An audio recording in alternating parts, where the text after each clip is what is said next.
Warahmatullahi wabarakatuh. Halo Mbak, baru sholat ya?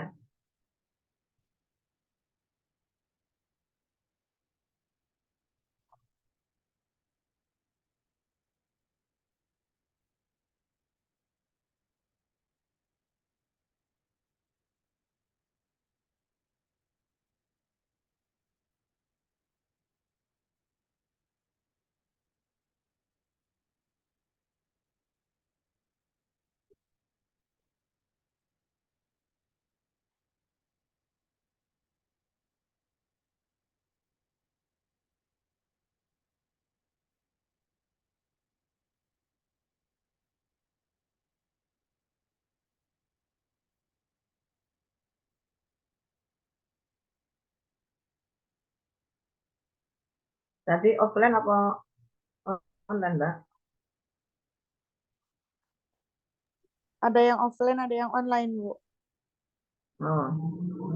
Dosen di kelas. Iya,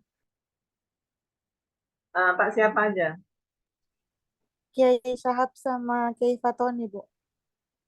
Oh gitu. Saya dari jam kedua, jam ketiga itu kan eh, jam setengah dua ya, setengah dua sampai setengah empat. Itu PAI itu kuliahnya online. Ini masih online aja. Kalau saya berangkat ke sana nggak keburu, apalagi dari pagi hujan terus.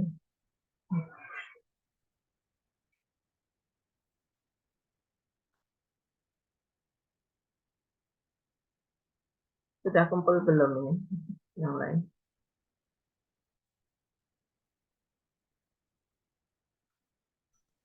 Sepertinya sebagian masih sholat. Hmm.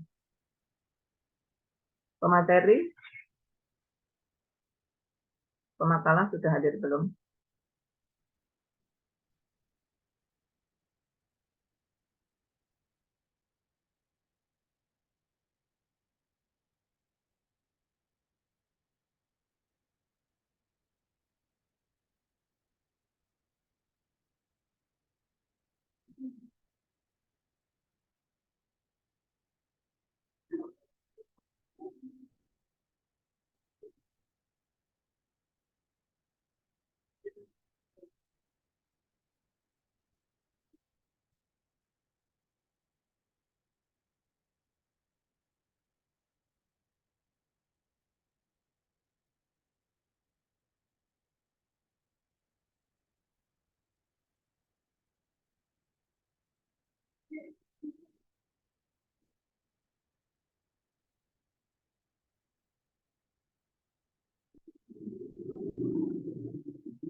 Muhammad.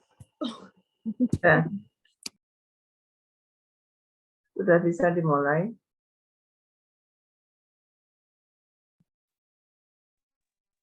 Bisa, Ibu. Baik, Bismillahirrahmanirrahim. Assalamualaikum warahmatullahi wabarakatuh. Waalaikumsalam warahmatullahi wabarakatuh. Warahmatullahi wabarakatuh. Alhamdulillah. Wassalatu wassalamu ala rasulillah sayyidina wa maulana Muhammad wa ala alihi wa sahbihi wa barik wa sallim amma ba'du. Subhanaka la ilma lana illa ma 'allamtana innaka antal alimul hakim. Qala rabbi shrah li sadri wa yassir li amri wa hlul 'uqdatam min lisani yafqahu qawli. Amma ba'du. Seluruh mahasiswa mahasiswi program IAT, program pasca sarjana prodi IAT. Pada hari ini kita akan melanjutkan perkuliahan kita karena suatu hal ini masih online juga. Insya Allah pada pertemuan nanti sewaktu-waktu saya akan offline.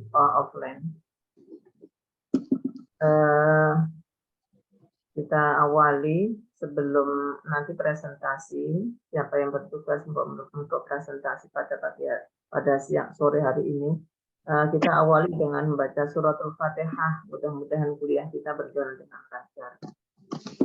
Ala hadiniyah al-Fatihah. A'udzubillahi minasyaitonirrajim. Bismillahirrahmanirrahim. Alhamdulillahirabbil alamin arrahmanir rahim maliki yaumiddin. Iyyaka na'budu wa iyyaka nasta'in ihdinas siratal mustaqim siratal ladzina an'amta 'alaihim ghairil maghdubi 'alaihim waladdallin. Amin. Baik, untuk menyingkat waktu langsung kami persilahkan yang bertugas untuk presentasi. Siapa? Gilirannya siapa ini? Giliran Ayun, Ibu. Berapa orang, Mbak? Ada 5 orang. Oh, 5, banyak ya. Baik, silakan. Tapi bagi-bagi tugas kerja sama-sama kerja. Iya. Assalamualaikum warahmatullahi wabarakatuh. Waalaikumsalam warahmatullahi wabarakatuh. Alhamdulillah, wassalatu wassalamu ala rasulillah, amma ba'dah. Alhamdulillah, di sore ini kita bisa berkumpul di majelis online bersama belajar dalam mata kuliah ilmu qiraat. Insya Allah pada sore ini kita akan belajar mengenai bab sejarah bangsa Arab, eksistensi dan kulturnya. Makalah ini kami buat berlima, yang semuanya terpisah jarak dan waktu. Jadi semuanya by online, karena kebetulan 5-limanya adalah peserta online dari Pasca Sarjana. Yang kami hormati Ibu Hajah Romlah Hidayati, selaku pengampu mata kuliah ilmu qiraat. Sehat, Ibu? Alhamdulillah, ini wajahnya nggak kelihatan. Oh, iya ya. Ini. Nah, ya. Oh, Ayun ya. Gimana Yun sekarang? Iya, Ibu. Ini online atau Alhamdulillah, online atau offline ini? online, Ibu. Online, tinggal di mana? Online, Ibu. Di mana sekarang? Saya tinggal di Riau sekarang. Di mana? Riau. Riau. Riau Riau, atau Ibu. Riau? Riau. Oh, sejauh Sumatera. ya. Saya pikir kemarin ke luar negeri jadi. Iya, Ya, sempat baik. ke luar negeri tapi pulang lagi, Bu. Oh, Alhamdulillah berjodoh belajar lagi di iya, baik. Baik teman-teman, sebelum kita masuk ke pembahasan mengenai ilmu qiraat, tentunya kita perlu tahu terlebih dahulu, karena ilmu qiraat itu berasal dari Jazirah Arab, maka kita harus tahu dulu bagaimana kondisi geografis dari masyarakat Arab itu sendiri. Yang pertama kita bahas adalah mengenai Jazirah Arab. Mohon maaf, ini bisa dibantu screen, apa sih namanya? Share screen-nya. Ini Ya, makalahnya sudah dikirim ke teman-teman. sudah. Sudah buat PPT juga Ibu, tapi nggak tahu caranya nge-share screen.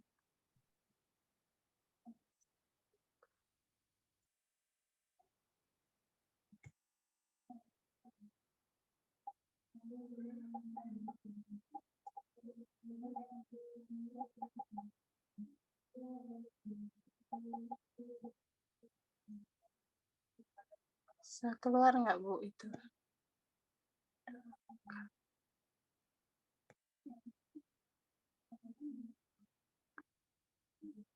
Udah.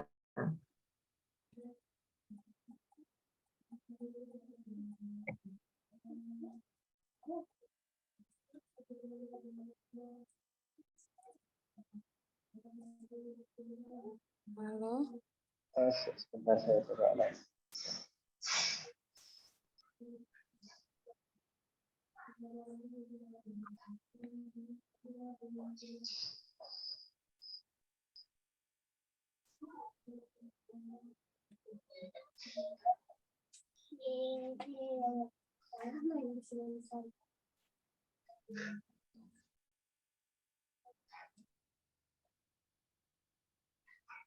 Mohon maaf ini teman-teman, masih amatiran belajar mengoperasikan Zoom.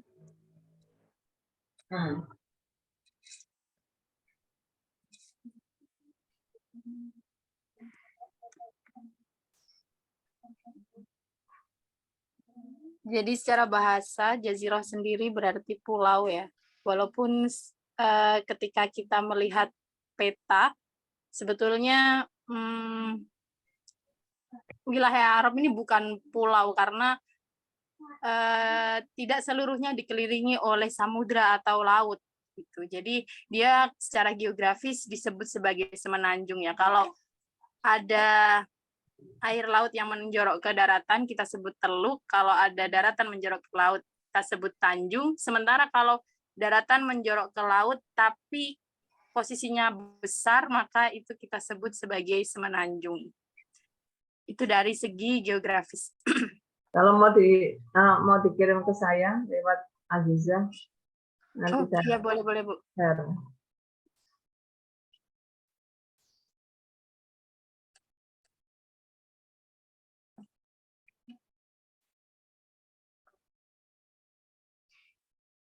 Ibu Romla masih yang dulu Ibu nomornya. Aziza lewat Aziza, lewat langsung.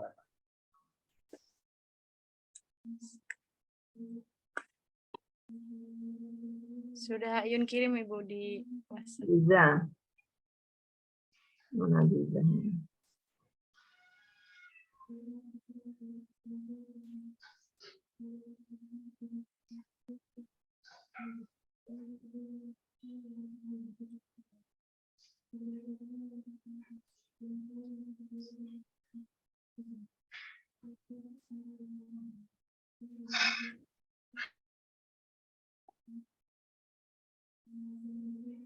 Sudah berhasil ya. Ini sudah saya share. Ya, makasih Bapak. Selanjutnya lafadz Arab sendiri menurut Noldek merupakan as-sahra yang berarti padang pasir yang tandus, yang kering, yang tidak ada tumbuhan-tumbuhan hijau pada masa itu. Ya, kalau sekarang mungkin kita sudah familiar dengan berita-berita terkini, berita terbaru bahwa padang Arab itu, Jazirah Arab mulai menghijau ya teman-teman. Jadi semenanjung Arab atau Jazirah Arab merupakan sebuah semenanjung yang dihuni atau didominasi oleh padang pasir dan dihuni oleh orang-orang Smith. Nah, sekarang pertanyaannya adalah siapakah orang-orang Smith itu? Mereka adalah keturunan Sam bin Nuh yang tinggal di Jazirah Arab dan Irak kuno, juga Afrika bagian utara.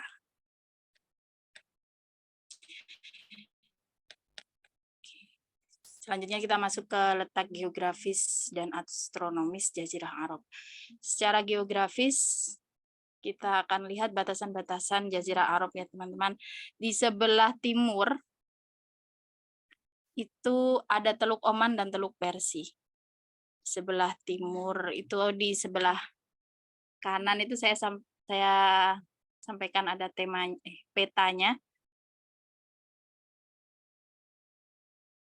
Itu di situ ada Teluk Oman dan Teluk Persi di bagian timur. Bagian timur adalah bagian kanannya kita. Setelah itu di bagian selatan, bagian bawah peta itu ada Samudra Hindia.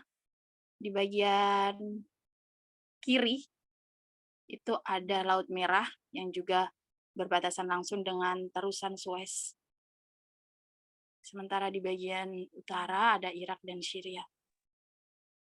Jadi secara astronomis, dia terletak di 15 derajat lintang utara dan sampai 32 derajat lintang selatan. Jadi kalau secara astronomis dia dilewati oleh 0 derajat lintang, garis lintang ya. Jadi karena dilewati oleh 0 derajat garis lintang, maka iklimnya dia iklim tropis dan subtropis. Secara garis besar memang tidak bisa ditumbuhi tumbuh-tumbuhan ya di Jazirah Arab, tapi ada beberapa daerah di bagian tengah itu, di bagian tengah Jazirah Arab itu bisa ditumbuhi tanaman-tanaman. Dijelaskan bahwa di sebuah literatur di daerah Taif dan di Madinah itu beberapa penduduknya bercocok tanam.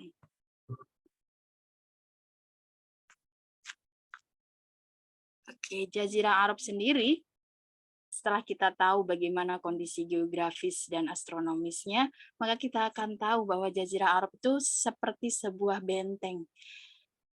Artinya dia dikelilingi oleh bentang alam yang sangat tandus, yang tidak memungkinkan orang-orang luar untuk masuk dengan mudah, yang membuat bangsa-bangsa Arab itu menjadi bangsa atau suku yang merdeka, tidak dijajah oleh warga-warga asing.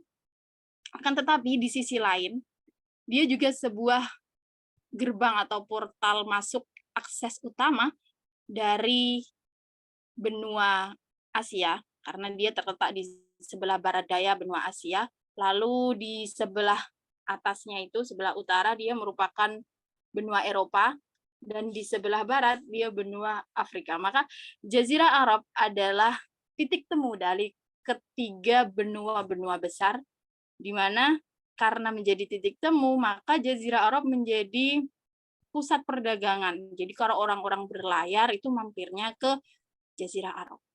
Pertemuan berbagai budaya, berbagai pusat perdagangan dari berbagai benua ya di Jazirah Arab ini pada masanya. Ya, sementara bentang alam Jazirah Arab tadi sudah disinggung, ada padang pasir, ada oase, dataran plato, dan juga pegunungan. Dataran plato ini semacam dataran yang keras, yang memanjang begitu, dan dia tidak bisa ditumbuhi oleh tanaman-tanaman. Nah, karena dia terletak dataran plato di gurun pasir ya. Ada dataran plato yang tidak di gurun pasir, ada yang di gurun pasir.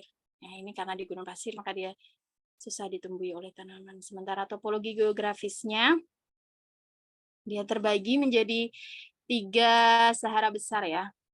Bisa kita perbesar di bagian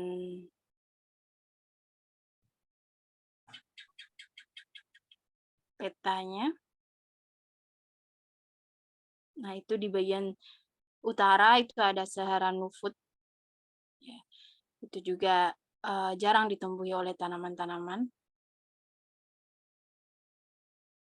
Sahara Nufud ini teman-teman terbentang dari berbatasan dengan Syria, lurus terus di bagian utara Jazirah Arab.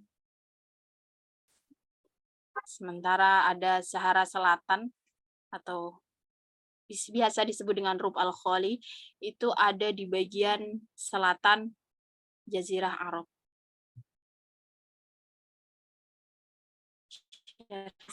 Nya telat ya sepertinya.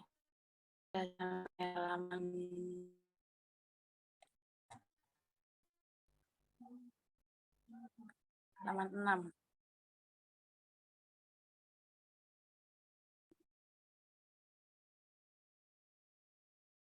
Satu lagi. Satu lagi. Ke bawah lagi. Nah, itu petanya bisa tolong diperbesar. Ya, secara garis besar ada 3 bagian ya. Sahara Nufud di bagian atas Jazirah Arab. Lalu di bagian selatan, di bagian bawahnya itu ada Sahara Selatan, Rub al-Khali. Dua-duanya sama-sama dataran tandus ya. Cuman yang Rub al-Khali ada bagian kecil yang sedikit subur. Jadi kalau peta ini tuh yang bagian hijau-hijau itu cenderung lebih subur daripada yang atas. Semakin hijau berarti dia datarannya semakin rendah. Semakin putih atau semakin orange, maka dia datarannya semakin tinggi. Dan yang terakhir Sahara Harod ya, tanah liat dan berbatu hitam bagi terbakar. Di Sahara Harod ini diklaim sebagai Sahara atau daerah yang meskipun panas tapi di antara yang lain dia paling mudah untuk ditanami tanaman. Dia terletak membentang dari tepian Laut Merah. Jadi di Red Sea itu yang di samping-sampingnya itu Sahara Harod. Sebetulnya yang paling mudah untuk ditanami itu ada di bagian tengah. Jadi memang secara bentang alam itu dia seperti benteng gitu ya, dikelilingi oleh gurun-gurun pasir yang tandus, di mana karena kondisi yang seperti itu akhirnya seakan-akan masyarakatnya di dalam terkunci gitu loh.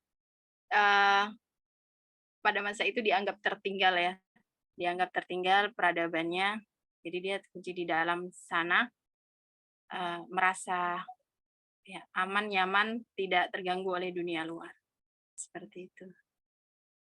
Ya, selanjutnya akan disampaikan oleh rekan kami mengenai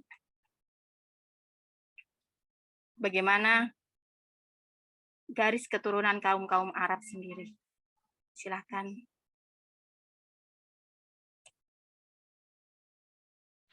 Bismillahirrahmanirrahim.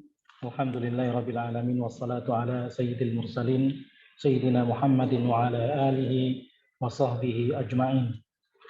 Yang kami hormati Dr. Haja Romlah, izinkan kami ya untuk menyampaikan makalah, dan kebetulan kami atau saya mendapat bagian untuk membahas tentang asal muasal, asal usul bangsa Arab. Tapi sebelum itu mohon maaf Bu Ayun, sedikit kami ingin menyampaikan bahwasanya latar belakang penulisan makalah ini adalah bahwasanya bahasa adalah alat komunikasi, bukanlah sesuatu yang statis. Ya, bahasa alat komunikasi bukan sesuatu yang statis. Bahasa ini banyak dipengaruhi oleh lingkungan, banyak dipengaruhi oleh letak geografis, dan juga bahasa ini bisa berkembang dipengaruhi oleh budaya, politik, dan yang lain sebagainya. Oleh sebab itu sangat penting sekali bagi kita yang ingin mengkaji Al-Quran, khususnya ilmu qiraat, sehingga kita tidak terjebak pada makna-makna tekstual, ya, padahal kalimat ini punya makna secara kontekstual atau bisa dipahami dari budaya, bahwasanya ketika orang mengatakan seperti ini pemahamannya tidak seperti teksnya. Maka sebagai dasar pijakan pertama bagi siapa saja yang sedang atau ingin mempelajari ilmu qiraat, seyogyanya dia mengetahui sejarah dan budaya bangsa di mana Al-Quran itu diturunkan. Boleh jadi bahasa Arab yang kita ketahui sekarang punya erat hubungannya dengan letak geografis, ada perubahan-perubahan karena sebab tetangga ya, yang ada di negara tersebut. Kembali ke bagian kami, bahwasanya kami di sini insya Allah akan melanjutkan membahas tentang asal-usul bangsa Arab. Nenek moyang bangsa Arab berasal dari ras Samia yang tinggal di sekitar Sungai Tigris, Efrat, dataran Syria, dan Jazirah Arab Timur Tengah. Bahasa yang mereka gunakan adalah bahasa Semit yang juga menjadi rumpun bahasa Arab. Istilah Smith ini pertama kali dikenalkan oleh Schlosser pada tahun 1781 saat dia sedang meneliti hubungan antara bahasa Arab ya, dengan bahasa Ibrani. Ternyata ada kesamaan. Kata Smith adalah sebuah kata yang disandarkan kepada salah seorang anak keturunan Nabi Nuh yang bernama Sem. Dari segi perkembangan, bangsa Arab dapat dibagi dalam dua kelompok. Yang pertama, sebetulnya ada dua teori. Ada yang mengatakan bangsa Arab dari segi perkembangannya dibagi menjadi tiga. Tapi pada kesempatan ini, kami memilih teori yang pertama bahwasanya bangsa Arab, ya, kalau dilihat dari perkembangannya, terbagi kepada dua kelompok. Yang kelompok pertama adalah suku Arab Al-Ba'idah, yaitu bangsa Arab yang sudah punah. Kata Ba'idah artinya punah. Sejarah mereka telah berhenti bersama punahnya mereka di muka bumi dan ini terjadi sangat lama sekali sehingga para ahli sejarah sangat sulit untuk mencari sisa-sisa peninggalan mereka dan untuk menentukan seperti apa perkembangan dan kemajuan mereka. Hanya ada beberapa saja yang disebutkan di dalam Al-Quran sehingga kita tahu tentang sejarah mereka. Di antaranya adalah kaum Ad, kaum Samud, ya, yang dia dijelaskan di dalam Al-Quran dan bagaimana Allah menghancurkan atau membinasakan mereka atas ketidaktaatan mereka, ketidakpatuhan mereka kepada apa yang Allah perintahkan dan meninggalkan apa yang Allah larang. Kurang lebih kesimpulannya seperti itu tentang suku Arab Al-Ba'idah. Adapun yang kedua, pembagian yang kedua, kelompok besar yang kedua adalah suku Arab Al-Baqiyah, yaitu bangsa Arab yang masih survive ada sampai saat ini. Bangsa Arab Al-Baqiyah ini terbagi ke dalam dua kelompok atau dua golongan. Golongan yang pertama, dia adalah bangsa Arab Al-Ariba dan Arab Al-Adnaniyah, atau dalam bahasa yang sering kita dengar adalah Arab Al-Musta'ribah. Bangsa Arab Al-Ariba artinya adalah bangsa Arab yang berdarah murni asli Arab. Adalah bangsa Arab yang dari keturunan Ya'rub bin Yasjub bin Qattan. Mereka disebut juga dengan Al-Arab Al-Qahtaniyah yang berasal dari bagian selatan Jazirah Arab. Sehingga sering pula disebut sebagai Arab Selatan. Negeri-negeri yang berada di selatan ini sangat makmur, ya, beda halnya dengan negeri yang berada di area utara. Sehingga pada masa-masa keemasan mereka pernah dipimpin oleh beberapa kerajaan dan raja-raja yang sangat terkenal. Di antaranya adalah ada kerajaan Himyar, ada kerajaan Sabah, ada kerajaan Ma'in, ada kerajaan Qutban. Sejarah kerajaan Sabah termaktub di dalam Al-Quran, disebutkan dalam surah An-Naml ayat 20-41. Kerajaan ini berada di atas puing-puing kerajaan Ma'in dan Qutban.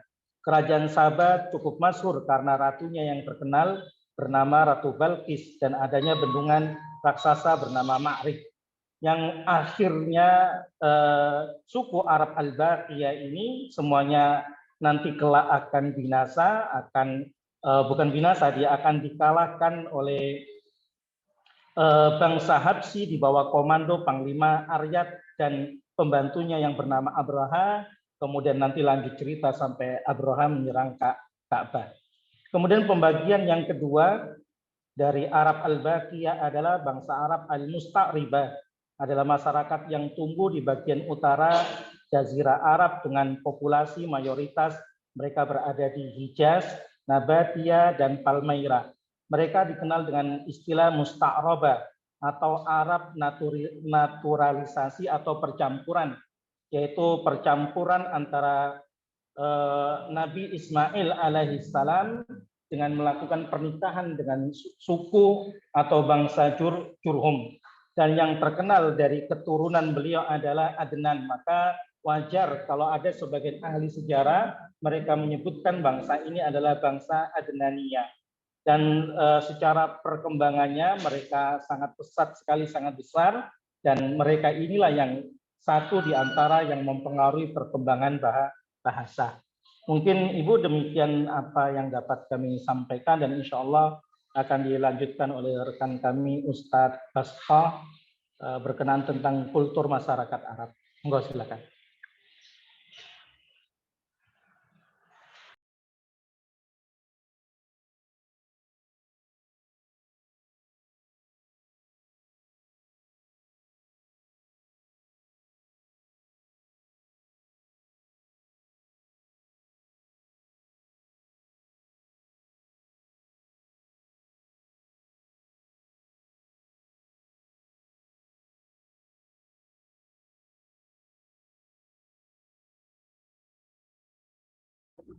Mana? Ustadz Basto, giliran antum, Ustadz. Saya sudah. Maaf, belum saya ini. Baik. Bismillahirrahmanirrahim. Alhamdulillahirabbil alamin. Wassalatu wassalamu ala asyrafil anbiya'i wal mursalin wa ala habibina wa nabiyina Muhammadin sallallahu alaihi wasallam. Alhamdulillah saya mendapatkan bagian ya untuk makalah pertama kali ini di mata kuliah Kapita Selekta Ilmu Qiraat, mendapatkan bagian kultur masyarakat Arab. Kebetulan ini ada 4 poin: seni, sastra, ta'assub al-qabali, dan agama. Kebetulan saya mendapatkan bagian seni dan sastra. Seni dan sastra. Berbicara tentang seni dan sastra Arab pra-Islam, maka tidak akan kita lepaskan dari bahasa. Karena yang paling menonjol ya dari seni dan sastra Arab itu adalah bahasa Arab. Dan bahasa Arab yang kita pakai saat ini adalah bahasa yang memang itu sejak zaman pra-Islam sampai sekarang. Sehingga kemudian para ahli bahasa mengatakan bahwasanya bahasa Arab adalah bahasa yang tertua yang ada di muka bumi. Berbicara tentang bahasa Arab, maka para ahli bahasa kesulitan melacak mulai kapan munculnya bahasa Arab. Ada beberapa faktor, salah satunya adalah karena masyarakat Arab secara umum itu mereka adalah masyarakat ummi yang mereka mengandalkan ingatan, mereka tidak banyak mengandalkan tulisan-tulisan. Baru ada tulisan-tulisan maupun teks-teks itu adalah dikatakan oleh para ahli sejarah itu baru ada 2 abad sebelum Islam datang. Berbeda dengan misalkan bahasa Ibrani yang sudah ada misalkan 8 abad sebelum datangnya Islam melalui misalkan kitab Taurat atau kitab Injil dan seterusnya. Dikatakan bahwasanya seorang peneliti mengatakan perkembangan bahasa Arab itu mengalami 3 fase. Fase pertama adalah fase bahasa Arab masih menjadi sebuah bahasa yang bukan memiliki identitas sendiri, yaitu bahasa Arab yang masih serumpun dengan bahasa Samiyah atau Sam atau bahasa Semit. Kemudian pada tahapan selanjutnya, bahasa Arab menjadi bahasa sendiri yang memiliki identitas sendiri sebagai bahasa yang berbeda dengan bahasa Semit dan siap menjadi bahasa sastra dan tulis. Fase terakhir adalah fase di mana bahasa Arab berkembang menjadi bahasa yang memiliki keistimewaan sehingga kemudian Allah memilihnya menjadi bahasa yang dijadikan dasar kitab suci Al-Quran yang kemudian berkembang saat ini, dan kemudian yang seperti dijelaskan pada saudara kita bahwasanya bahasa Arab terbagi menjadi 2, bahasa Arab Selatan dan bahasa Arab Utara. Sedangkan bahasa Arab Selatan sangat sedikit sekali ya, yang kemudian sampai pada kita. Yang kemudian berkembang dan menjadi pondasi menjadi bahasa Arab Fusha adalah bahasa Arab Utara, yaitu di mana sekitar Hijaz ya, sekitar Hijaz. Kemudian masyarakat Arab Utara itu tentunya terdiri banyak dari kabilah. Mereka memiliki dialek-dialek yang berbeda, di mana dialek yang paling istimewa adalah dialek Quraisy ya. Terutama ini sebenarnya di sini di makalah ini saya tuliskan, hanya saja mungkin akan dijelaskan pada pemateri selanjutnya ya, karena saya lihat ternyata materi dialek Quraisy ini ada di materi setelah kita. Kemudian kita langsung masuk saja pada seni dan sastra Arab pra-Islam. Pola hidup masyarakat Arab itu bisa dilihat dari karya sastra mereka yang merupakan bentuk bagaimana kehidupan mereka. Gimana kehidupan mereka yang keras, tetapi mereka memiliki perasaan yang halus, kemudian memiliki imajinasi yang sangat tinggi. Itulah yang menyebabkan kemudian sastra Arab mereka begitu maju. Di samping itu, kemudian masyarakat Arab itu sering mengadakan kompetisi-kompetisi sastra, baik yang sifatnya tahunan, baik yang sifatnya itu secara berkala. Mereka mengadakan kompetisi atau kemudian secara periodik. Bahkan kemudian masyarakat Arab itu memiliki pasar-pasar yang sebenarnya pasar-pasar ini adalah pasar jual beli. Ketika misalkan mendekati musim haji, di mana para masyarakat Arab, kabilah-kabilah mereka datang dari berbagai daerah untuk pergi haji, nah, itu kesempatan mereka untuk berdagang. Hanya saja pasar ini juga digunakan oleh para penyair, para sastrawan, para bujangga untuk memamerkan karya-karya mereka. Semacam misalkan pasar Dzul Majaz. Pasar Dzul Majaz itu adalah pasar yang sekarang mungkin dekat kota Mekah sebelah timur, sekitar 21 km, dekat Padang Arafah. Mereka berada di sana ketika di musim Dzulqa'dah, beberapa hari, bahkan dikatakan sekitar 20 hari. Di sana mereka memamerkan karya-karya mereka. Kemudian setelah itu mereka melanjutkan di pasar Majinnah, juga sama. Kemudian terakhirnya adalah di pasar Ukam. Nah, mereka ini berkeliling selama 20 hari, selama berapa hari, sampailah pada masa Dzulhijjah. Inilah kemudian yang menyebabkan mereka begitu menyukai terhadap sastra-sastra. Nah, sastra Arab secara umum itu terbagi menjadi dua, yaitu syair dan nasr. Syair kita bisa memahaminya, ya kurang lebih mirip puisi ya. Dan kemudian adalah nasr. Nasr itu semacam, kalau bahasa kita semacam pepatah, ya, semacam kalimat-kalimat hikmah, ya, wasiat, pidato dan seterusnya. Di antara dua besar ini, yang kemudian sampai kepada kita yang paling banyak adalah syair.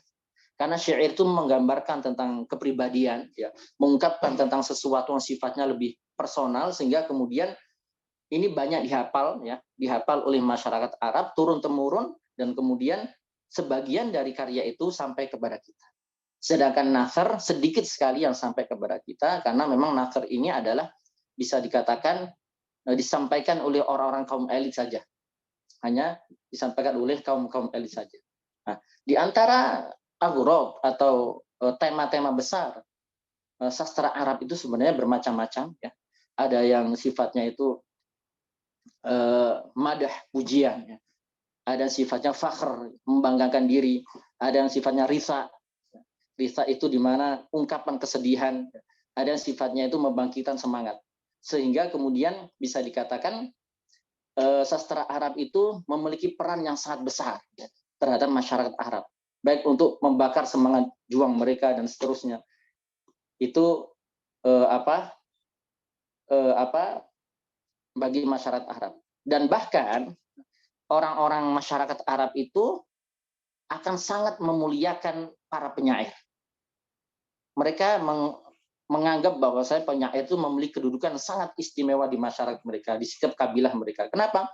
Dengan adanya seorang yang sangat berbakat, ya, dalam masalah syair, maka bisa jadi kaumnya akan terangkat dengan itu dan mampu membela kabilahnya dari serangan-serangan atau dari kabilah yang lain dengan syair-syair mereka. Bahkan masyarakat Arab begitu cintanya dengan sastra atau dengan syair ini sampai-sampai mereka bisa terjadi perang antar kabilah hanya dengan sebuah syair. Dan mereka bisa berdamai antar kabilah yang cukup lama bertengkar itu hanya dengan sebuah syair. Maka di sini ada beberapa fungsi yang tentu kami tuliskan. Salah satunya adalah pemberi semangat, dorongan, dan motivasi kepada pasukan yang akan terjun ke medan perang. Itu melalui syair-syair mereka, memberikan semangat juang. Kemudian selanjutnya bisa jadi menjadi solusi pertikaian di antar kabilah. Itu secara umum adalah gambaran tentang seni dan sastra masyarakat Arab.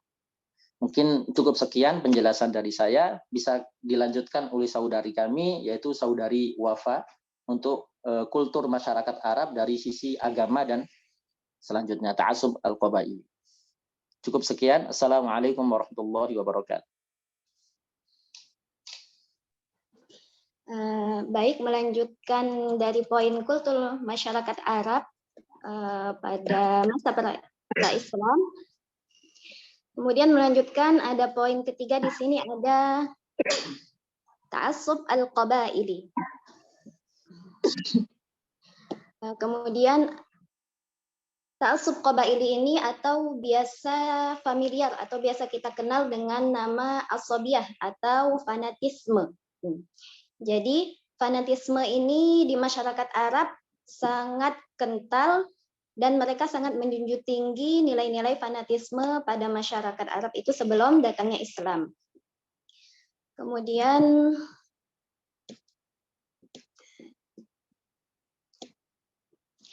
akibat dari fanatisme tersebut, masyarakat jahiliyah pada masa pra-Islam ini memiliki kesenjangan sosial yang sangat besar di antara mereka. Fanatik kesukuan ini seringkali membawa mereka kepada medan perang, bahkan pada hal-hal yang sepele, pada hal-hal yang sesuatu yang mungkin bukan masalah besar, pada akhirnya mereka akan pergi ke medan perang seperti itu. Dan fanatisme ini menjadi sebuah sistem sosial yang sudah dianut oleh masyarakat jahiliyah yang menekankan pada pembelaan keluarga, mempertahankan orang-orang yang tergabung di dalam suatu suku, atau mereka itu menjunjung tinggi solidaritas, menjunjung tinggi loyalitas, bahkan tanpa syarat, tanpa memandang sesuatu itu baik atau salah seperti itu. Bahkan ada sebuah gagasan yang mereka ungkapkan itu, tolonglah saudaramu baik untuk menzalimi atau ketika mereka dizalimi seperti itu. Kemudian saking banyaknya kejadian-kejadian atau perang-perang atau ta'assub fanatisme tersebut, Ibnu Asir mengisahkan dalam kitabnya itu Al-Kamil fi At-Tarikh tentang banyaknya perang pada masa itu. Kemudian Ibnu Asir menyebutkan, saya sebutkan hari-hari yang dikenal dengan perang-perang yang dikisahkan, yang merangkum banyak konflik yang sengit, namun hal itu belum termasuk perampokan karena hal itu meluas dari bahasan. Jadi saking banyaknya perang-perang tersebut, saking banyaknya konflik-konflik yang terjadi pada masyarakat jahiliyah tersebut sebelum Islam datang, Ibnu Asir tidak mampu atau belum menuliskan dalam kitabnya itu semua kejadian-kejadian, semua perang yang terjadi pada masa itu. Hanya konflik-konflik yang memang terkenal atau konflik-konflik yang memang besar seperti itu. Dan masih banyak konflik-konflik lain atau masalah-masalah lain yang Ibnu Asir bahkan belum sempat untuk menuliskan kejadian-kejadian tersebut seperti itu. Kemudian fanatisme ini sebenarnya juga dipengaruhi oleh kondisi geografis mereka. Jadi bangsa Arab itu ketika kita menyebutkan Jazirah Arab, yang terbetik di kepala kita bahwasannya di sana itu mayoritas kering, kemudian gersang, kemudian dan tandus seperti itu. Jadi mereka tidak mampu untuk hidup secara sendiri, secara individual, dan mereka memerlukan kelompok dan harus hidup secara kolektif seperti itu untuk saling menguatkan antara satu dan yang lainnya. Kemudian untuk poin keempat itu ada situasi agama pada masa itu. Jadi sebenarnya masyarakat Arab mereka itu didirikan dengan fondasi atau dengan dasar nilai ketauhidan dengan akidah yang lurus dan benar yang diwariskan dari Nabi Ibrahim alaihissalam. Kemudian ajaran akidah yang lurus dan benar itu diwariskan kepada anaknya yaitu Nabi Ismail alaihissalam, dan kemudian turun-temurun hingga keturunan Nabi Ismail sampai ke bawah. Jadi sudah mengenal ketauhidan, sudah mengenal menyembah keesaan Allah, sudah mengenal Islam atau agama yang lurus seperti itu. Namun dikarenakan jaraknya, jauhnya jarak antara Nabi Ismail dan Nabi Ibrahim tersebut, nah Nabi Ismail dan Nabi Muhammad SAW yaitu zaman Islam, banyak hal-hal yang terjadi pada masa itu. Jadi banyak agama-agama yang lurus, Hanif tadi banyak disusupi oleh hal-hal yang tidak baik dan tidak benar tersebut. Jadi secara perlahan mereka masyarakat Arab menjauhi kebenaran dan terjumus pada penyembahan berhala. Jadi semakin hari mereka semakin tenggelam dalam gelapnya kesyirikan, karena itulah zaman tersebut disebut dengan zaman jahiliyah. Jadi selama periode jahiliyah ini masyarakat Arab mayoritas dari mereka adalah menyembah berhala. Jadi situasi agama secara umum pada masyarakat Arab pra-Islam mereka menyembah berhala. Kemudian proses pemindahan atau proses perpindahan kepercayaan tersebut dari agama yang lurus kepada penyembahan berhala itu dimulai dengan seorang tokoh yang bernama Amr bin Luhai. Jadi Amr bin Luhai ini merupakan seorang pembesar, seorang pemimpin dari suku Bani Khuza'ah. Beliau adalah orang yang sangat dihormati, orang yang sangat disegani. Bahkan di masyarakat Arab sendiri pada saat itu beliau hampir-hampir dianggap sebagai seorang wali seperti itu. Saking punya pengaruh yang besar pada masyarakat Arab pada saat itu. Jadi singkat cerita, Amr bin Luhai ini melakukan perjalanan ke negeri Syam.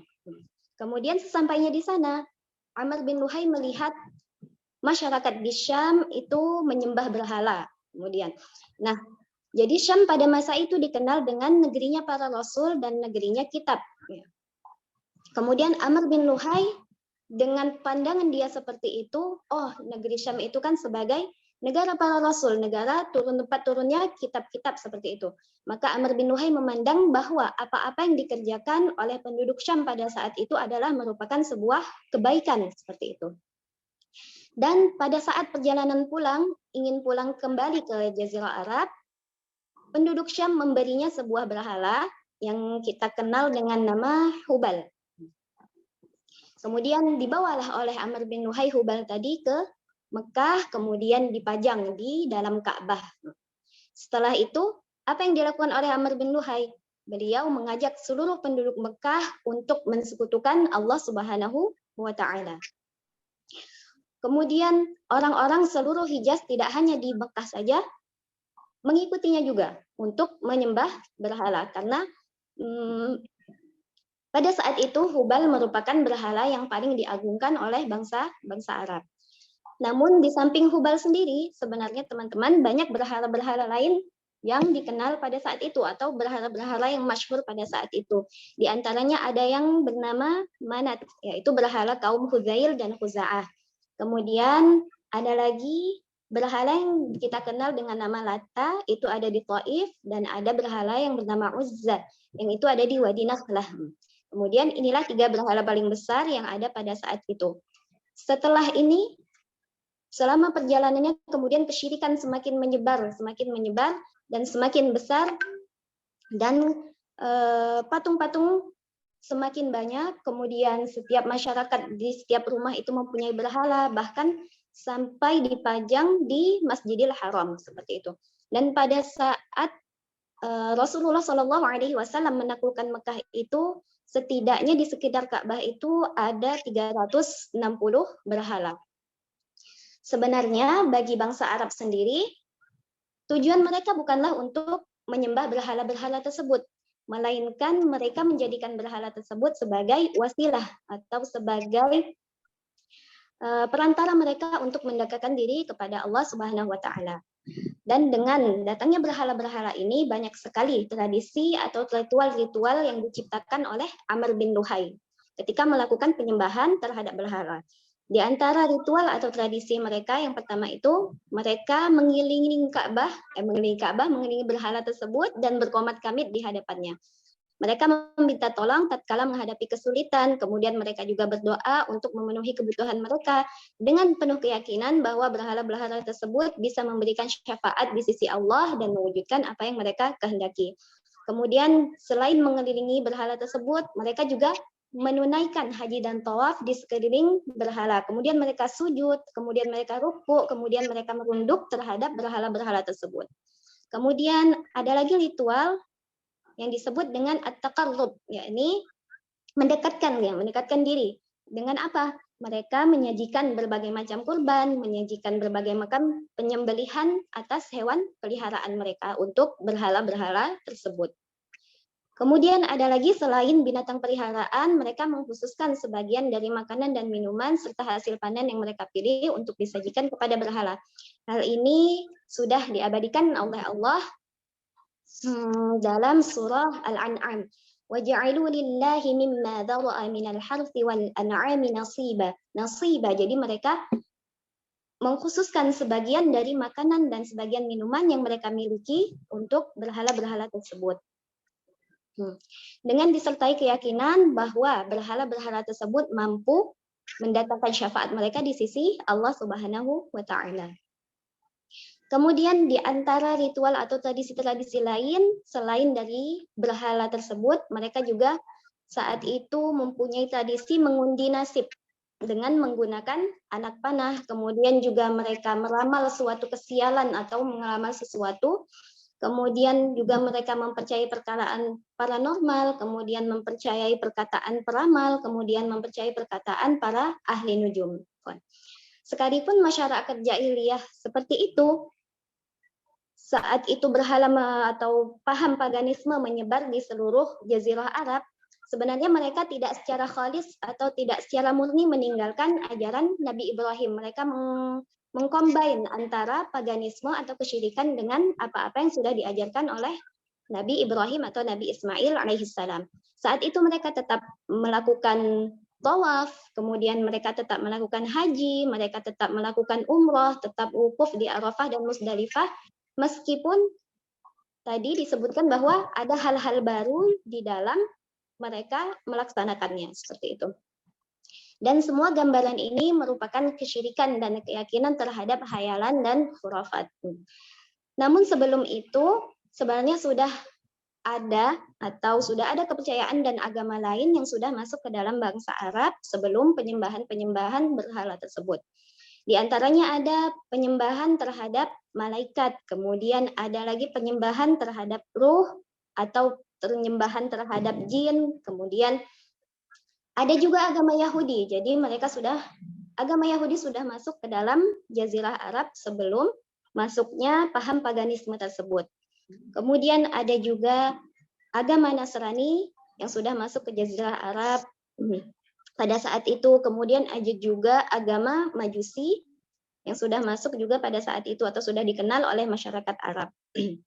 Jadi semua kepercayaan dan agama yang ada pada masyarakat Arab Islam saat itu, para pemeluknya semua sama dalam keadaan musyrik, baik secara hati, baik secara kepercayaan, baik secara tradisi, dan secara kebiasaan. Mereka semua sama, ya ini menjunjung tinggi nilai kesyirikan.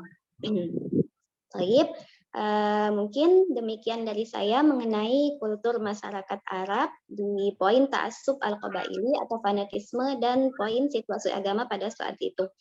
Wa syukran wa jazakumullahu khairan. Baik.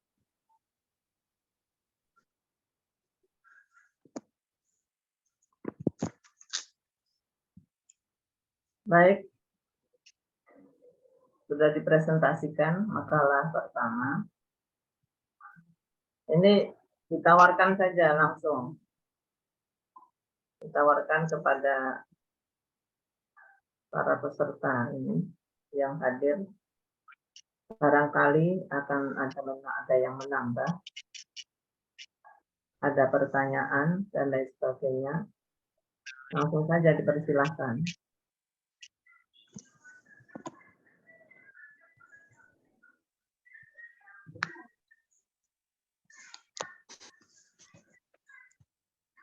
Sekalipun secara keseluruhan sudah dijelaskan begitu mendetail, barangkali ada hal-hal yang masih perlu dipertanyakan, yang menurut Anda yang menyimak ini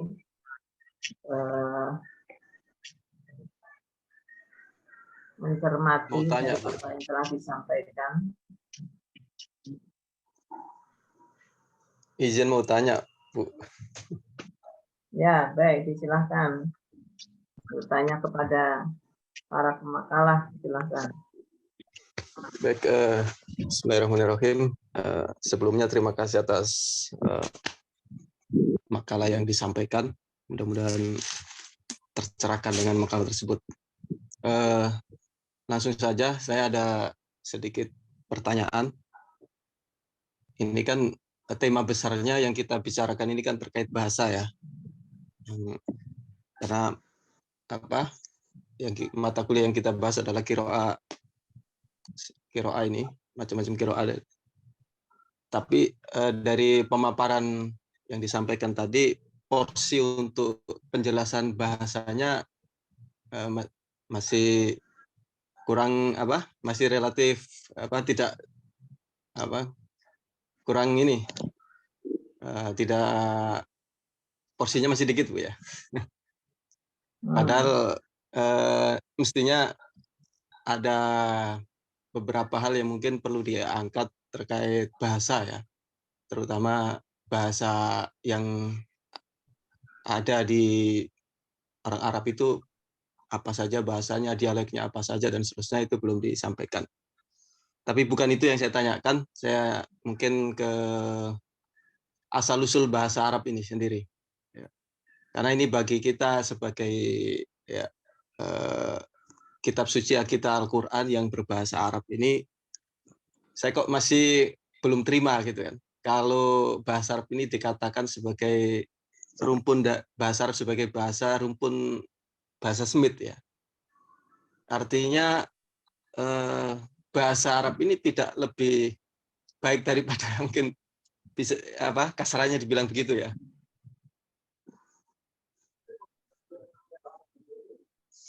Itu satu sisi. Nah, dari sisi yang lain bahwa bahasa Arab itu adalah bahasa Al-Quran dan Al-Quran itu sendiri adalah kalamullah, dan para ulama akidah mengatakan bahwa kalamullah itu bagian dari sifat Allah yang sifatnya ajali ya. Artinya kalau bahasa Arab itu adalah kalamullah, berarti bahasa yang paling dahulu gitu kan, yang tidak berawal itu ya bahasa Arab. Itu yang pertama. Kemudian yang kedua, bahwa Allah Subhanahu wa taala di Al-Qur'an menjelaskan bagaimana proses penciptaan Adam dan bagaimana Adam itu dijelaskan di situ. Allah ajarkan al-asma ya. Wa 'allama Adam al-asma gitu. Bahkan dalam ya riwayat-riwayat penciptaan Adam itu seperti di Bidayah wa Nihayah Ibnu Katsir itu dijelaskan dan disebutkan beberapa hadis ketika Adam setelah dititipkan roh kepada dia dan roh itu sampai ke kepala, mulut, Adam itu bersin ya. Lalu ketika itu pula Adam mengucapkan alhamdulillah, lalu dijawab oleh Allah rahimakallah. Nah, seperti itu. Nah, setelah rohnya nyampe ke kaki, Adam bisa berjalan, maka Allah perintahkan untuk menemui malaikat. Nah, di situ ketika bertemu malaikat itu Adam mengucapkan assalamualaikum kepada malaikat. Lalu kemudian malaikat itu menjawab waalaikumsalam. Nah, setelah Adam balik lagi kepada Allah, maka Allah mengatakan kepada Adam, hadhihi tahiyyatuka wa tahiyyatu banika. Ini adalah ucapan tahiyat penghormatanmu dan juga ucapan penghormatan bagi anak-anakmu. Nah, sebagaimana kita ketahui bahwa ucapan salam ini ya sampai sekarang menjadi ucapan salam yang disyariatkan atau bagian dari salam Islam yang kita ucapkan. Artinya salam Nabi Adam dengan salam kita yang sekarang ini masih satu redaksi. Itu menunjukkan bahwa bahasa Arab itu adalah bahasa pertama kali gitu. Nah, mungkin saya punya pandangan seperti itu yang agak sedikit beda dengan pandangan apa yang di pemakalah tadi, bahwa bahasa Arab itu dari bahasa Semit ya. Nah, kalau ada sanggahan dan seterusnya, ya, mohon penjelasannya. Ya, terima kasih, itu aja Bu. Baik, silakan langsung dijawab atau? Ya, baik.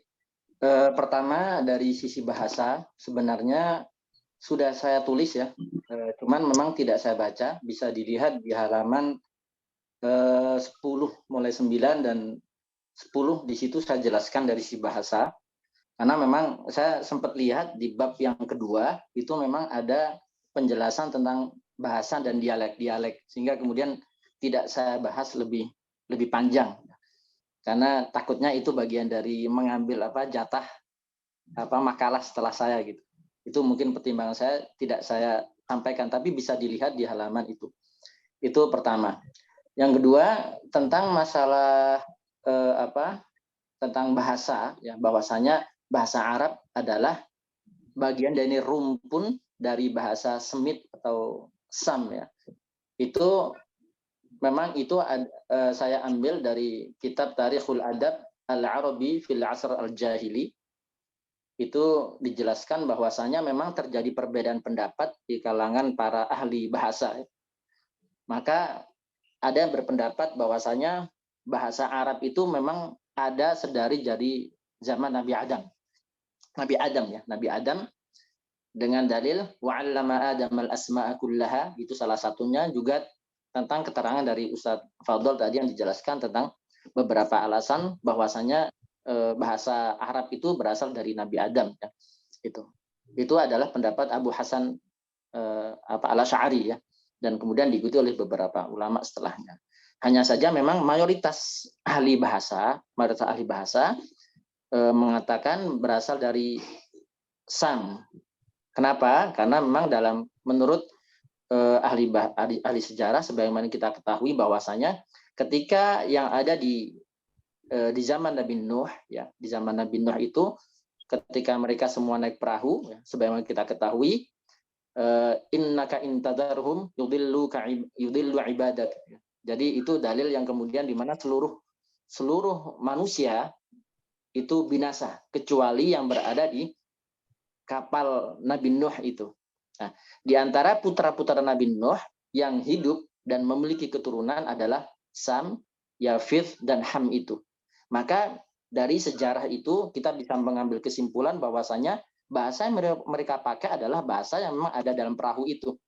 Apakah itu bahasa Arab atau tidak? Kita tidak tahu, ya. Apakah itu memang sudah bahasa tersendiri ataukah masih bahasa Arab?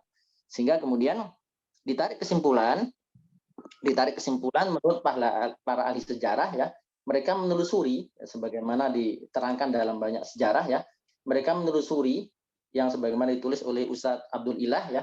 Jadi ada yang melakukan penelitian, ternyata ditemukan antara bahasa-bahasa itu memiliki beberapa kemiripan. Misalkan antara bahasa Ibrani, ya, dengan bahasa Arab ada beberapa kemiripan. Dari disitulah kemudian ditarik bahwasanya sangat memungkinkan sekali bahwasanya bahasa Arab dengan bahasa yang lain itu adalah sebenarnya dulunya adalah masih satu rumpun, dan itu dalil yang dipakai oleh para ahli bahasa untuk menerangkan bahwasanya bahasa Arab itu dari keturunan dari tadi Sam, ya, atau kita mengenal dengan bahasa dari Semit itu.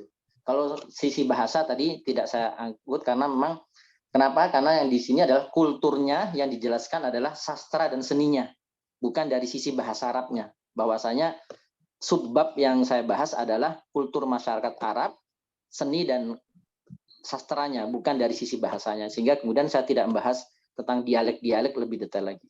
Itu mungkin jawaban dari saya. Mungkin yang lain bisa menambahkan. Ya, sudah puas belum? Ada yang lain yang nambah?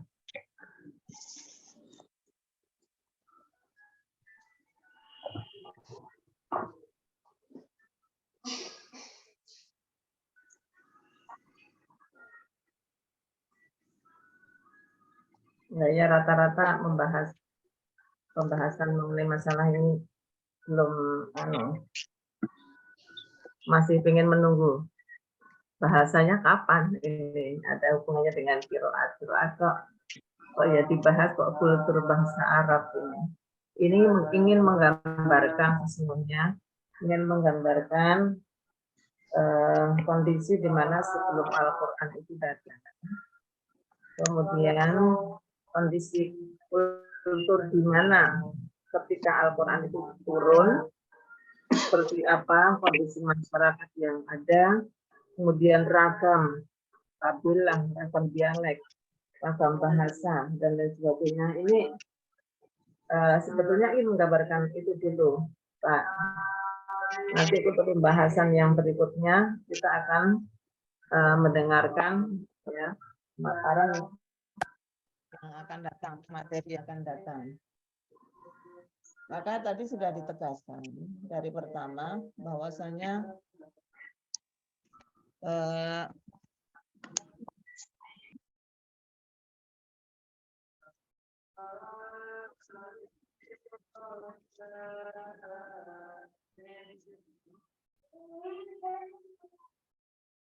Dengaran ya dari luar ya.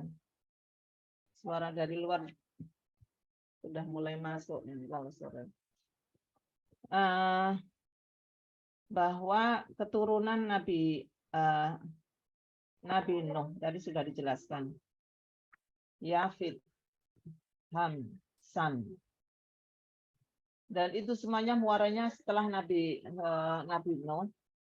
Sebelumnya kan Nabi Adam. Tentu bahasanya muaranya dari Nabi Adam.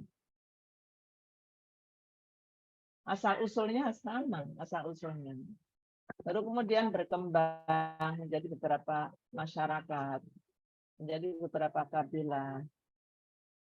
Akhirnya banyak bahasa-bahasa mereka menghimpun beberapa kabilah-kabilah sehingga menjadi bangsa-bangsa.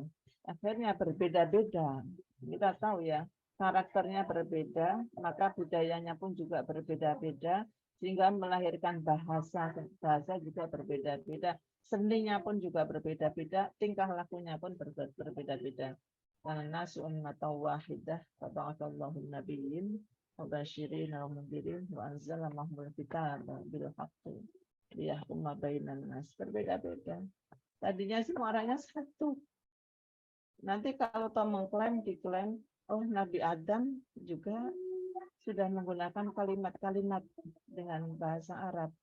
Bahkan ketika menerima wahyu, fatalaqa Adamu min rabbih kalimatin fataba alaihi. Kalimat yang diterima Nabi Adam apa? Rabbana zalamna anfusana. Bahasa Arab lagi. Rabbana zalamna anfusana wa illam taghfir lana wa tarhamna lanakunanna minal khasirin. Ini akan bahasa Arab lagi. Berarti sudah muncul dari sejak dulu. Sudah ada sejak zaman dahulu. Bisa dibilang seperti itu. Namun kemudian, ya kalau kemudian pengistilahan, karena sejak ya kalau Nabi Nuh pasca banjir keturunan yang Nabi Adam, keturunan Nabi Nuh tadi sebagaimana disebutkan. Yang mana Sam, bangsa Smith, ada yang Baidah, ada yang Baqiyah. Baidah ada kaum ini summa ja'alnakum khala'ifa min ba'di qaumi Nuhin. Itu pengikut-pengikutnya atau pelanjutnya orang yang akan melanjutkan perjuangannya Nabi Nuh. Khala'ifa fil ardi. Mereka adalah kaum Ad. Kemudian bangsanya bangsa Iram, dinisbatkan kepada Iram bin Sam. Kemudian ada kaum Samud, ada Ashabur Ras dan sebagainya. Dari situ ya, dari keturunan Sam ada Nabi Hud, Nabi Saleh. Kalau Ashabur Ras itu ada Hanzalah. Kemudian Nabi Lut. Dari samping itu Nabi Ibrahim. Nah, rupanya yang tadi disebutkan dalam makalah tadi yang baidah, yang sulit dilacak, itu adalah tadi kaum yang tadi, yang bukan dari Nabi Ibrahim. Sementara yang dari Nabi Ibrahim inilah kemudian menurunkan keturunan-keturunan yang kemudian termasuk yang tadi disebutkan ya, ada Samia, Sam, yang kemudian melahirkan Nabi Ismail. Ketika Nabi Ismail pindah ke sana sudah ada kelompok Arab itu, kelompok Arab. Rupanya kelompok Arab, Nabi yang dari keturunan Arab itu soleh. Nabi Soleh itu juga masih keturunannya, bagiannya Nabi sampingnya Nabi Ibrahim, tapi dari keturunan Madian. Nah, makanya ada Madian itu nama orang itu, Madian. Nabi Soleh itu, maka namanya sendiri Soleh. Namanya kan Arab. Nah, dari situlah muaranya ya, muaranya. Ada tadi digambarkan ada suku yang tinggal di selatan Arab adalah Ya'rub al-Qahtan. Kemudian yang dari Jazirah Arab bagian utara ada Adnaniyah, campuran. Dan nanti kalau sudah menjadi bahasa, memang itu nanti akan terjadi asimilasi. Muncul beberapa kabilah-kabilah. Ya kita tahu bahasa Arab ini apa ada kabilah Arab ini. Ada kabilah Qahtan sendiri ada. Nanti kalau sudah masa mendekati masanya Rasulullah akan lahir itu kan sudah ada itu Hawazin. Kemudian ada Yaman sendiri ada bahasa Yaman yang ada. Lalu nanti silahkan bisa melihat di Lughatul Quran. Dalam Lughatul Quran ternyata bahasa-bahasa Al-Quran itu banyak sekali. Ada asalnya Yaman, ada dari Hawazin, ada dari Qahtan. Nah, kemudian Syad'u Anu'ah. Ada Kanaan, ada bahasa Kanaan juga. Ternyata yang dari sana. Lughatul Kanaan. Al-Araik itu apa itu? Al-Araik sebetulnya kan kursi goyang. Alal araiki yang turun. Bahkan ternyata orang yang menelusuri bahasa itu ada yang mengatakan begini. Apakah dalam Al-Qur'an itu semuanya lughah Arab? Karena Al-Quran mengatakan bilisanin Arabiyyun mubin. Nah, dengan bahasa Arab yang jelas, yang fasih. Kemudian sementara di sana ada salah seorang peneliti. Kalau Anda melihat kalimat itu tidak ada. Kalau tajwid itu ada ismat, lawannya ismat itu apa? Siapa yang ingat lawannya ismat? Izlak, Ibu. Izlak. Hurufnya apa? Lin Omar. Ya. Kalau itu kalimat itu kumasi, rubai, sudasi. Kalau tidak ada salah satu dari huruf izlak, semuanya ismat, itu asalnya bukan Arab. Aslinya bukan Arab. Maka ada sebagian yang mengatakan ismat itu sesungguhnya itu kaitannya dengan bab bahasa untuk penelusuran terhadap bahasa. Contoh kan apa itu? Kalau saya kok mendapatkan contoh itu wazinu bil qistos. Qistos itu artinya apa? Qistos. Ternyata itu dari Romawi. Bahasa yang dipakai oleh masyarakat Romawi. Tapi Romawi pada saat itu saat masa-masa sebelum masih Nabi ras Semit juga kan itu. Rasnya ras Semit. Rasnya Semit. Tapi ada kalau kita menelusuri juga mengenai beberapa keturunan Nabi Nuh itu ada Hamnya. Ham itu kalau Sam itu ada bangsa Arab, ada Yahudi, ada Ethiopia. Kalau Ham itu Afrika Utara, Berber. Kemudian Afrika Selatan. Nah, sementara yang Yafid itu bangsa-bangsa yang warna kulitnya itu putih-putih itu. Warna kulitnya putih agak sipit dan ada yang sebagian sipit, ada yang matanya agak belalak, tapi yang jelas warna kulitnya jelas ya warna kulitnya. warna kulitnya putih, kelihatan bangsa Arya ya, masyarakat Arya. Mohon maaf ini suaranya terganggu nggak ini suara dari sekitar saya ini? Enggak, Bu. Kalau Suara sudah Ibu sore begini. Silakan dulu saya mau nyari headset. Silakan. Bu, kalau boleh saya nanya ya, meskipun saya bagian daripada pemateri, saya rasa boleh juga bertanya. Boleh atau nggak boleh?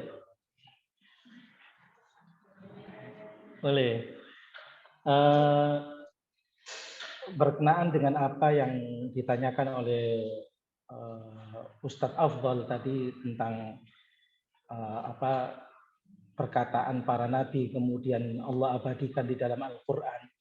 Apakah bahasa yang ada di Al-Quran itu adalah bahasa yang betul mereka ungkapkan pada waktu itu?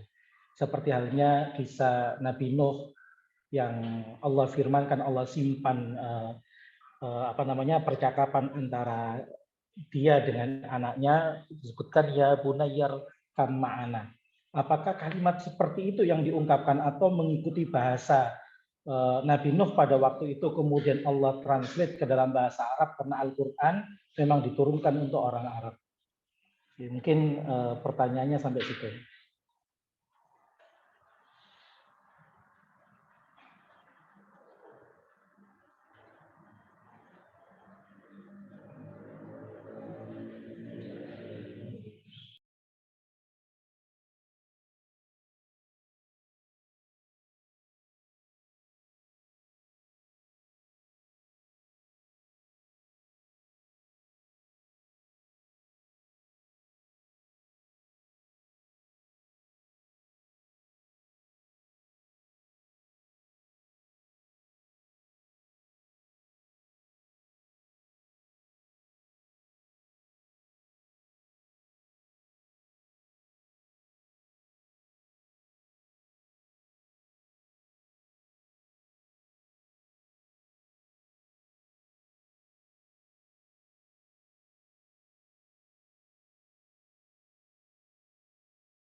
Enggak jelas, enggak terganggu enggak? tidak Ibu. Masih terganggu enggak? Tidak, Bu. Suara Ibu jernih kok.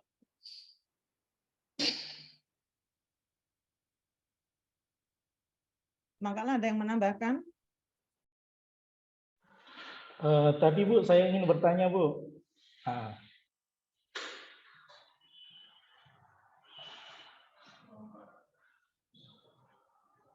Kalau sekarang pertanyaannya begini. Kenapa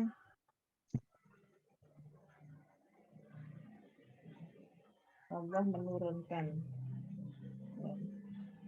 ke para nabi itu lahir di Jazirah Arab? Kalau tadi secara garis besarnya pemakalah menyebutkan bahwasanya Arab Al-Baidah itu adalah keturunannya Sam, ya, Sam yang menurunkan Nabi Hud, Nabi Soleh, ya, kaum Samud, kaum Ad, kaum Samud, kaum Ad yang diutus di situ adalah Nabi. Kemudian dari sisi lain dari kaum Nabi adalah keturunan Nabi Ibrahim. Sebagaimana kita tahu Nabi Ibrahim itu punya dua putra, Nabi Ismail dan juga Nabi Ishak. Nabi Ishak menurunkan para anbiya. Kalau pertanyaannya dibalik seperti itu bagaimana? Ada yang bisa jawab?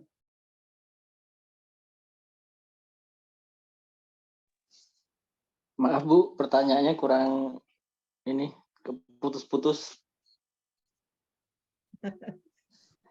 Kalau pertanyaannya seperti itu bagaimana? Ini kan kadang-kadang ada orang menimbulkan pertanyaan, kok kenapa Nabi diutus ya? Nabi-nabi banyak kan diutus dari golongan, dari kelompok Sam. Ini kan dari asal usulnya kan dari Sam. Semit, bangsa Semit. Apakah betul seperti itu atau bagaimana? Apakah betul atau enggak?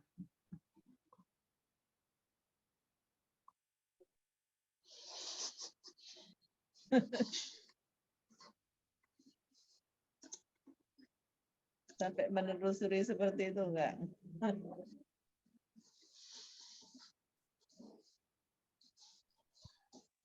Tadi bagus penjelasannya. Ini pertanyaan sekedar kenapa Nabi Muhammad diutus bangsa Arab.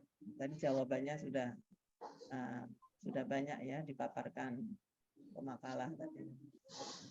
Rasulullah diutus untuk bangsa Arab dengan alasan berbagai macam alasan masyarakat Arab. Pada saat itu bahasa Arab sudah eksis, sudah menjadi bahasa, ya, bahkan sebagai masyarakat yang ummi. Umminya itu apa ummi? Umminya masyarakat Arab itu apa? Umminya mereka. Ada yang bisa jawab? Walladzi ba'atsa fil ummiyina rasulan minhum.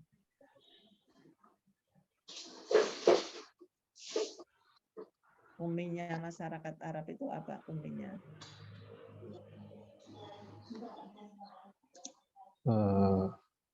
Itu yang nanti akan bisa menjawab kenapa Al-Quran diturunkan dan kenapa Al-Quran dihafal dan kenapa Al-Quran dengan mudah mereka hafal.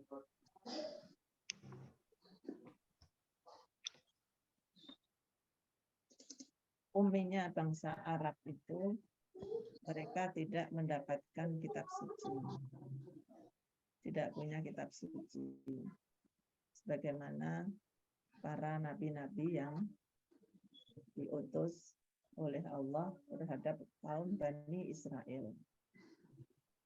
Mereka sebetulnya menunggu-nunggu. Maka sehingga tadi disampaikan mereka ingin sebetulnya ingin mendapatkan pencerahan, di mana pada saat itu ada kenapa ta'assub qabail, karena nggak ada pemerintahan, sehingga mereka itu yang memimpin kabilah-kabilah, kepala suku, kabilah Kinana, sehingga yang berperan adalah para qabail, kepala suku. Nah, imperium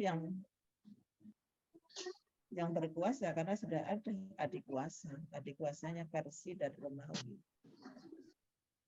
Kan masyarakat Arab lebih cenderung pada kelompok paganisme, yaitu Persia.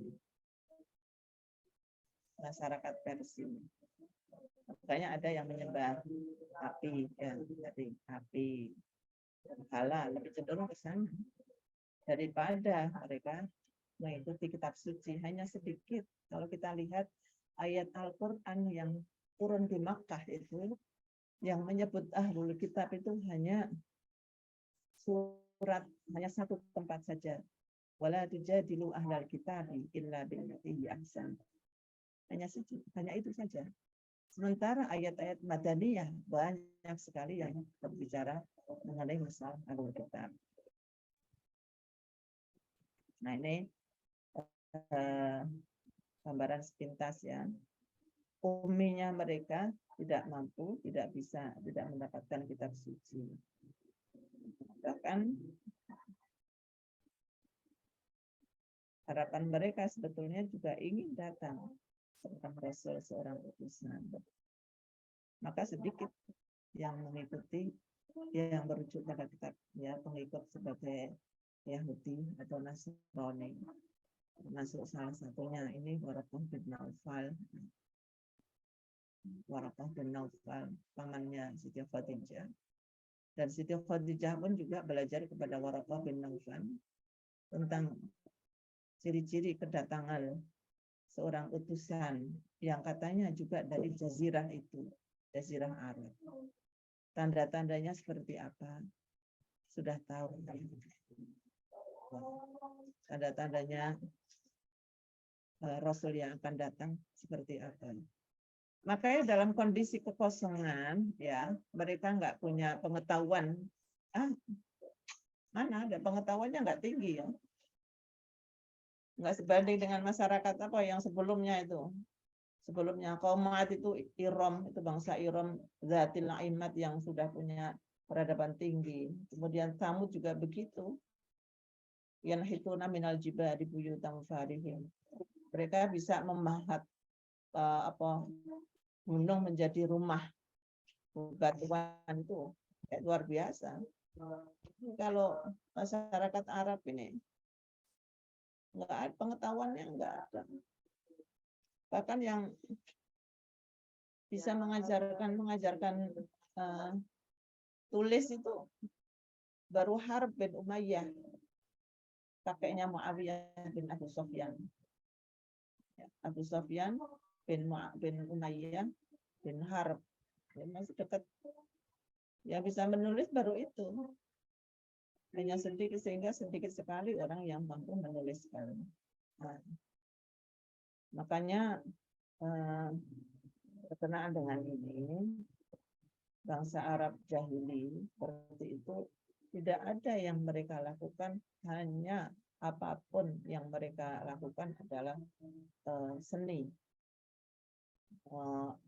Kemana saja dia pergi, mau belanja, rata-rata itu kan hasil langunan itu kan, langunan itu menghasilkan syair. Tapi suara tidak, ya, suara enggak banyak. Maka suara-suara orang Arab itu enggak terlalu bagus. Zaman dulu itu belum, masih datar-datar saja. Tapi kalau dalam hal susun menyusun bahasa, ya dari kabilah-kabilah itulah bahasa, ya, bahasa Al-Quran itu ada, bahasa Fusha, terangkum dalam bahasa Lughatul Fusha, karena masing-masing kabilah, masing-masing kabilah itu memiliki khas sendiri-sendiri. Bahkan dalam hal pengucapannya pun ada yang pengucapannya dalam menggunakan bahasa itu disingkat-singkat, ada yang menggunakan misalnya A itu ada yang pelan, ada yang ringan, tapi ada yang jelas. Mengucapkan hamzah misalnya, ada yang dibuang, ada yang enggak. Ini ciri khas, ya. Berarti dialek itu kaitannya dengan dialek. Tapi bahasa sangat kaya sekali. Maka itulah Al-Quran, bahasa Arab itu dipilih sebagai salah satu bahasa yang salah satu bahasa dalam kitab suci Al-Quran. Nanti Lughatul Quran, ya, Lughatul Quran bisa lihat apa kata-kata musyawarah itu apa? Musyawarah. Persamaannya apa? Ghita'un. Kemudian kistos. Kemudian apa kistos itu? Al-mizan. Lagi dalam ulumul Quran itu sendiri ada al-wujuh wan nadhair. Satu kata tapi memiliki sisi makna yang banyak sekali. Satu itu kalimat. Rahmah itu bisa bermakna banyak sekali. Rahmati rabbika, bisa rahmat itu sendiri. Bisa artinya kasih sayang. Sholat apa? Sholat. Inna sholataka sakanun lahum. Bisa bermakna doa. Bisa bermakna sholat itu sendiri. Ada sholawat. Washolli alaihim. Sholawat. Kemudian akar kata yang sama bisa melahirkan beberapa makna atau beberapa redaksi. Ada kata nafako, yungfiku infakon. Dari kata ini lahir kata munafikun. Apa hubungannya itu? Nafako juga kan munafik itu. Bapak bisa jelasin? Munafik juga. Nafako.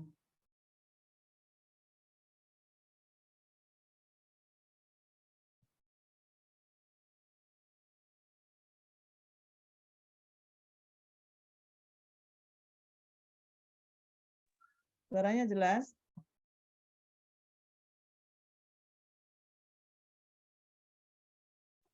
Suaranya agak kecil, Ibu. Halo? Suaranya agak kecil, Ibu. Jelas nggak?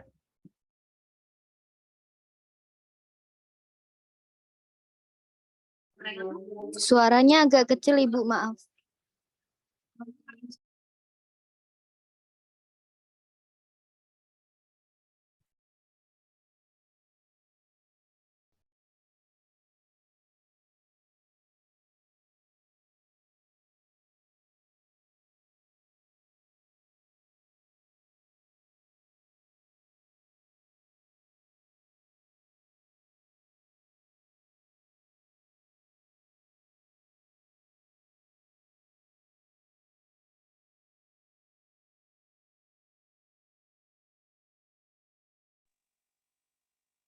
Mohon maaf, Suaranya Ibu. gimana?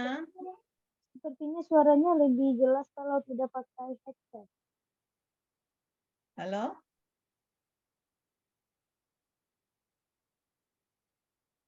Iya, Ibu.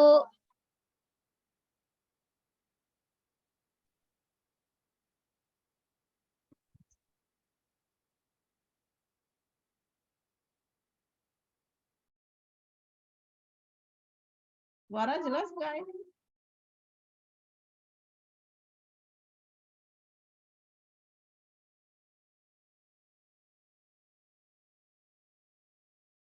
Tadi keterangan tadi remang-remang.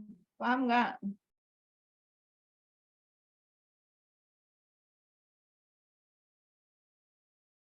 Yang saya sampaikan tadi jelas nggak? Yang Ibu sampaikan tadi suaranya putus, hilang putus, Bu. Kalau jelas, alhamdulillah. Ya, yang sekarang jelas, Bu.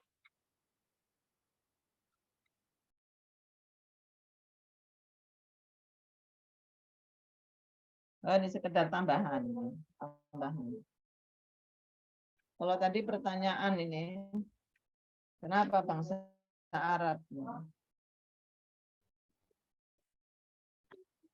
Bangsa Arab banyak sekali bangsa Arab. Punya rumpun juga itu, rumpun.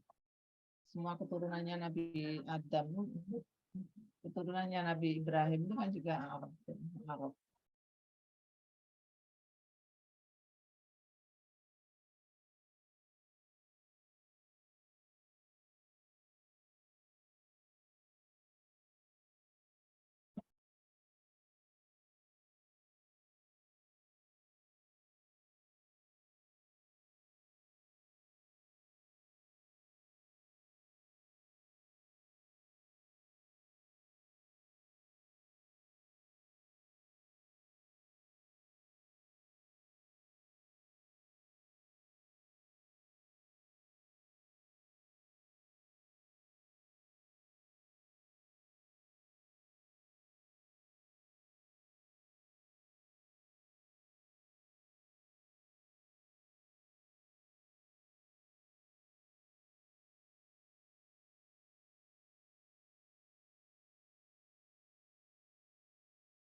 Jadi kalau perbedaan pendapat itu wajar ya, karena memang bahasa itu asal usulnya semuanya itu sebetulnya satu sebetulnya.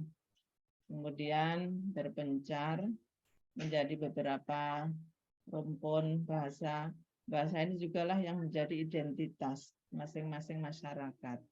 Ada yang memiliki karakternya berbeda, kemudian melahirkan karsa beberapa budaya dan lain sebagainya, sehingga melahirkan berbagai macam bentuk penggunaan bahasa-bahasa. Ada berapa bahasa ini? Indonesia saja ada berapa? Tapi rumpunnya sama, rumpunnya Melayu. Rumpunnya rumpun Melayu. Melayunya ada berbeda-beda. Mungkin Melayunya wilayah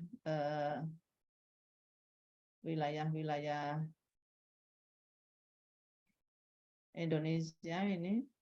Indonesia antara Betawi pakai bahasa Melayu. Kemudian suku Sumatera, suku Melayu, Palembang, Riau, dan lain sebagainya, itu kan bahasanya udah beda-beda. Tapi tetap saja ini adalah bahasa Melayu. Nah, inilah yang kemudian membedakan dengan beberapa adanya berbeda-beda bahasa. Rumpunnya dari mana asal usulnya? Nah, ini nanti kabilah bangsa Arab inilah. Kalau toh nanti dibilang bahasa Arab ini adalah asal usulnya dari Kan'an, juga ada unsur Kan'annya. Kemudian ada Yaman, yang jelas Yamania, dari Yaman. Ternyata juga bangsa Al-Baqiyah itu, Arab Al-Baqiyah ini juga masih menyisakan, sekalipun mereka sudah punah, tapi sisa-sisanya itu masih ada. Terbukti apa? Ada beberapa pengikutnya Nabi Saleh misalnya. Pengikutnya Nabi Saleh ada sebagian yang beriman. Mereka yang beriman diselamatkan oleh Allah. Sehingga dari situ lahir kelompok yang baru, Ashabur Ras. Mungkin jarang disebut namanya nabinya itu siapa, tapi ada Ashabur Ras. Ashabur Ras, orang yang tinggal di sekelilingnya. Ras itu nama salah satu sumur, salah satu sumur, dan itu mendiami antara wilayah yang mendekati Yaman atau Yordan, sekitar Yaman, antara Yaman dengan Syria, mendiami itu. Tapi kemudian yaitu lagi karena tingkah laku mereka mendustakan utusan Allah, akhirnya mereka dimasukkan ke dalam sumur itu, memasukkan nabinya ke dalam sumur itu. Mereka nabinya nabi siapa nggak disebut dalam Al-Quran. Nah itu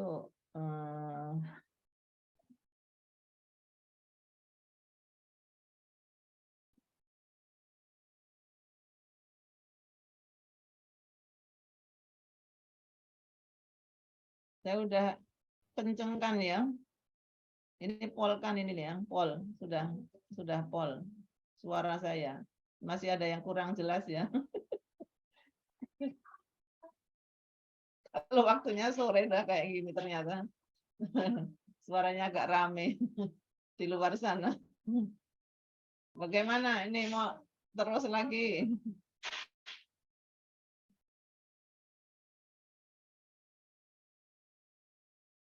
Halo? Iya, Bu. Udah maghrib, Bu. Iya, kita sudah azan maghrib sama ya. Ini masih pada di kampus, Ibu. Halo, silakan ini. Gimana? Udah maghrib tapi masih semangat, Bu.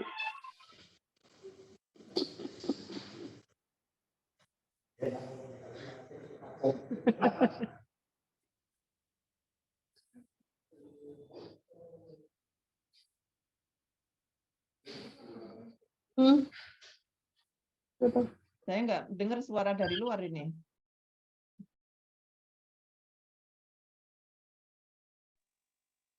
Ibu mau Bagaimana bertanya. makalah? Narasumbernya ini. Insya Allah kalau tidak ada pertanyaan berarti semuanya merasa cukup dan paham, Bu.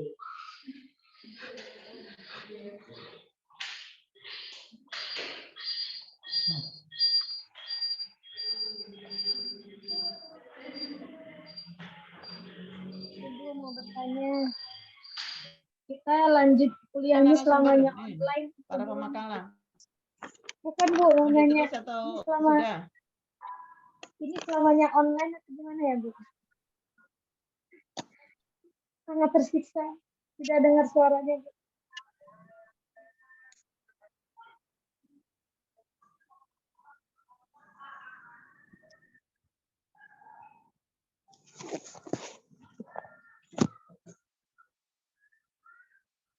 Saya persilahkan, saya kembalikan ke para pemakalah. Silahkan. Ada Wafa, Qurratu Ain, Abdul Ilah.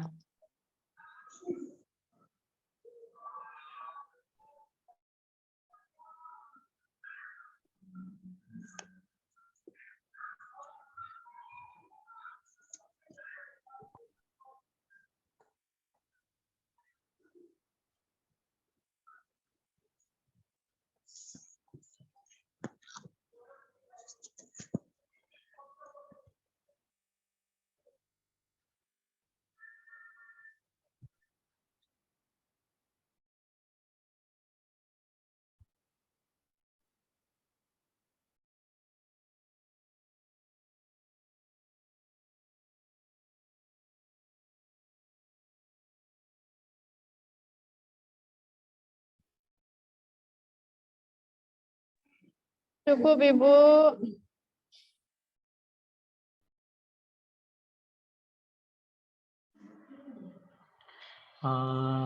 Terima kasih kepada Dr. Haja Romya Widyawati atas pencerahannya. Ya. Alhamdulillah azan sudah berkumandang, artinya kita sudah siap-siap ingin melaksanakan salat maghrib berjamaah. Kami selaku pemateri ya, ingin meminta maaf atas segala kekurangan atau ada kata-kata yang kurang pas, kurang tepat. Kami mohon maaf yang sebesar-besarnya. Semoga hasil dari diskusi ini menambah wawasan kita dan khususnya untuk memperbaiki makalah yang sudah kami buat. Akhirul kalam billahi taufiq wal hidayah. Wassalamualaikum warahmatullahi wabarakatuh. Monggo Ibu boleh Monggo Ibu boleh meninggalkan grup. Saya nggak dengar ya suara dari luar tadi. Apa yang dimaksud apa? Ibu sudah ditutup Bu. Terima kasih yang sebesar-besarnya. Makanya tadi itu ada omongan apa saya nggak dengar. Ibu diperbolehkan untuk meninggalkan grup bila ada keperluan. Kita sudah selesai tutup. Gimana kalau kita tutup dengan bacaan hamdalah dan doa kafaratul majlis? Alhamdulillah subhanakallahumma wa bihamdik Subhanakallahumma wa bihamdika asyhadu an la ilaha illa anta astaghfiruka wa atubu ilaik. Insyaallah suara kita dari ketemu saya lagi. juga nggak kedengaran ini. Saya nggak dengar dari suara bapak-bapak dari luar. Suara Ibu jelas sekali Bu di akhir-akhir. Ya sudah. Suara Ibu jelas di akhir. Saya pikir ini kok nggak ada suara sih, dari luar ditanya nggak ada suara.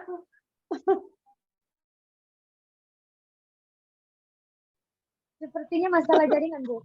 Ini tadi saya pindahkan ke itu suara ini.